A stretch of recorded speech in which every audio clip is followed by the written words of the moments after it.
এই গরুগুলো 3 দিন খাওয়া দিতে পারছি না। এই মুহূর্তে গরুগুলোও মরবে এবং আমরা মরবো, আমাদের পরিবার মরবে। দড়ি নিয়ে ঘুরছেন কেন? গলায় দড়ি দেওয়া ছাড়া আমাদের বিকল্প কোনো রাস্তা নেই। কুরবানি না করতে বলে মুসলমানরা জব্দ হয়ে যায়, আপনার কি মনে হয়? জব্দ আমরাই হচ্ছি। আমাদের মরা ছাড়া কোনো উপায় নেই। শুধু আমি মরবো না, আমার সঙ্গে আমার পরিবার মরবে। গরু নিয়েই আমাদেরকে রাস্তায় গিয়ে আন্দোলন করতে হবে। আমরা ভোট দিয়ে এনেছি সরকারকে। 1.5 লাখ টাকা দেনা আছে এই গরুর উপরে, কিন্তু আমরা কি করব?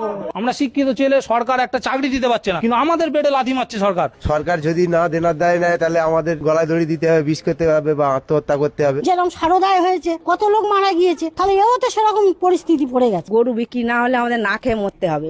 আমরা কি করব? নবান্ন নিয়ে যেতে হবে, তাহলে সেখানে গিয়ে সামনেই বেঁধে দেবো আমরা। তো হিন্দু লোক আমরা তো সরকারি আমরা খুবই খুশি, খুবই আনন্দিত, কিন্তু হঠাৎ আমাদের পেটে লাথি বললে আমরা কোথায় যাব? গরু যদি আমরা ছেড়ে দিই সেটাও তো একটা লোকের ক্ষতি করবে, সে তো আমার এসে দায়ী করবে।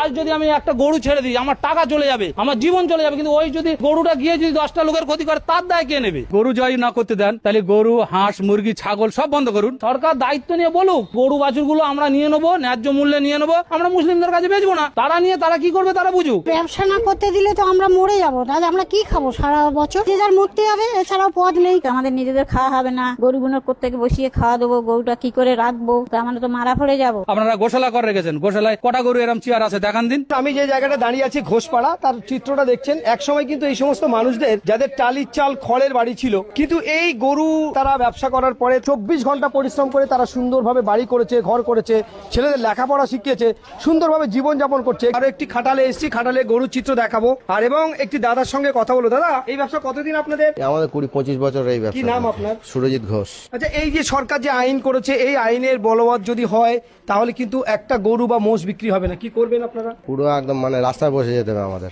কারণ আমরা অলরেডি ইনভেস্ট করে দিয়েছি। অলরেডি আমরা যেসব গরু দুধ দেয় না তাদেরকে বসিয়ে আমরা খাইয়ে তৈরি করি, এই ঈদের সময় বিক্রি হয়। কিন্তু হঠাৎ করে এমন সিদ্ধান্ত নিয়ে আমরা তো মানে একদম পুরো ফেঁসে যাবো আমরা। আমাদের প্রচুর টাকা।